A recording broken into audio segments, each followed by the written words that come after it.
creepy and they're kooky, mysterious and spooky. They're all together ooky, the Addams Family. The house is a museum when people come to see them. They really are a scream, the Addams Family. Neat. Sweet. Petite. So get a witch's shawl on, a broomstick you can crawl on. We're gonna pay a call on the Addams Family.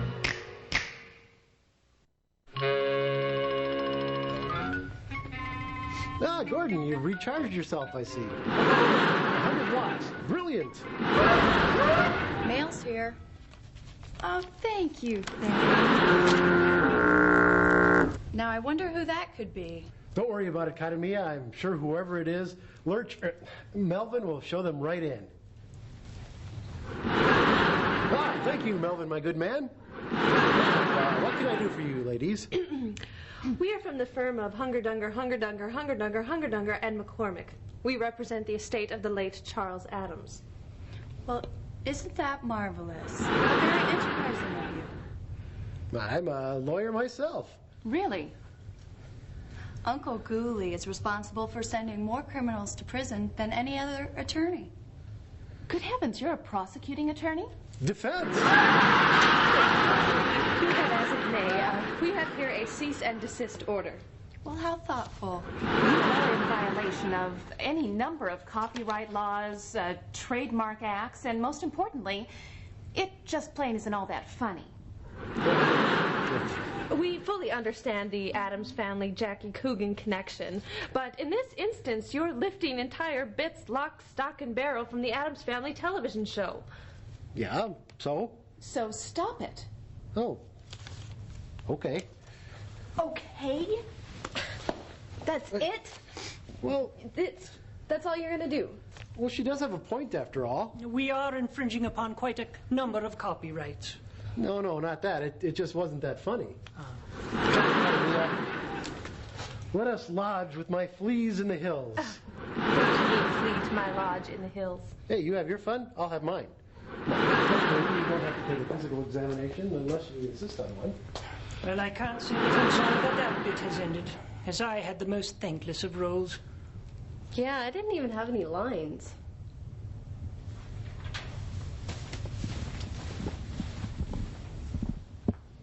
Well, don't let that little incident spoil your fun.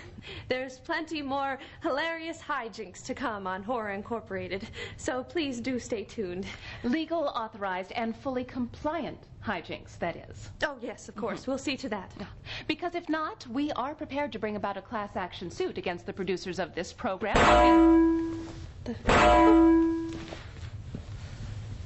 Well. Good job there, Fester. Gordon, old man. Good job, old man. You took care of them nice and clean. Now, what do you say, before we get into any more trouble, we get back to the legal, authorized, and fully compliant hijinks of Mesa of Lost Women.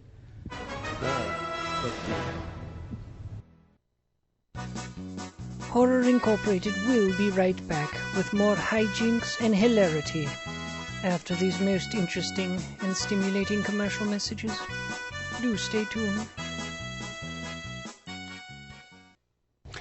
You know, I guess it's all for the best that those lawyers stopped that bit when they did. I mean, before things got really out of hand. You know, in addition to referencing the Addams Family, just to get silly, I was going to have it blur into the Munsters as well, but of course now we... excuse me, am I going to be on soon? Oh, you know, I'm really sorry there, Herman, but we won't be getting to you today. Oh, I see. Thanks anyway. Well, then I'll just get my things and be on my way. Okay. No sense in hanging around with something you can't change. No, you're right. And cheating me out of my big scene. Well, just because you guys are a bunch of no good, lousy cheaters. Cheaters!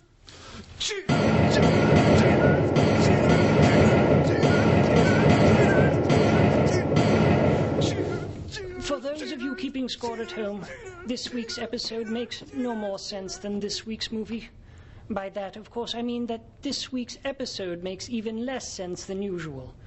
And that's saying an awful lot. And whilst I am a trifle confused, I do find a break from the usual mad experiments, unusual house guests, and large objects being dropped onto my head to be quite refreshing. Once again, I've spoken too soon.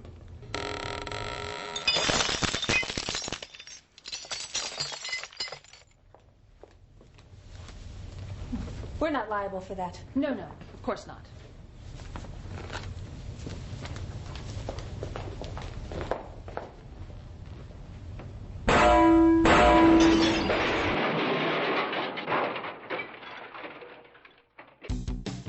I don't know about you, but I'm going to hang around because there's plenty more Horror Incorporated coming right up. Now, Herman, just to show you that there's no hard feelings, what do you say I buy you a drink? Oh, goody. There you go. How about a chocolate soda? Anything you want. Anything you want. Melvin, give the gentleman the best in the house. My, it's quite a handsome fella you've got tending bar there.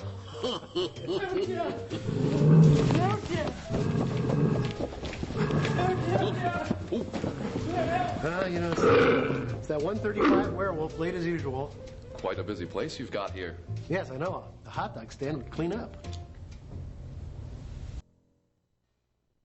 13. Come over here and sit on your old Uncle Ghouly's lap and tell me what you thought of this week's movie. What, that's it? Well, what do you mean that's it? That's the end of the movie? We sat through all that build-up, which was a whole lot of nothing, for an even bigger whole lot of nothing? Well, I can understand you're being disappointed and all. We stuck it through a completely unrelated prologue, endless narration, an awkward at best flashback plot structure, and apathetic acting, all the time hoping against hope that something would be happening soon, and it never does? Well, no, I guess not. So it seems the only reason the filmmakers had for making this Mesa of Lost Women thingy is exposing 75 minutes worth of perfectly good black and white 35mm film stock, which could have been used to, say, rot in a canister somewhere, a much better all-around use than it was ultimately put to. Well, that's a little harsh, I think. I mean, after all, not only did the movie have all those unkillable super spider women running around in flimsy costumes, among them, Ed Wood's main squeeze Dolores Fuller and the ex and future Mrs. Wood, Mona McCarthy, but it also had that crazy giant spider. But that didn't do anything either. I mean, you go through all the trouble to have a giant spider in your movie, at least have it do something. What is the matter with these people? And they're supposed to be in the plane. Hey there, Fright fans. Thanks for joining us here at Horror Incorporated, and be sure to stop in again next time. Until then, irregardless unpleasant of where they're dreams. sitting in the plane.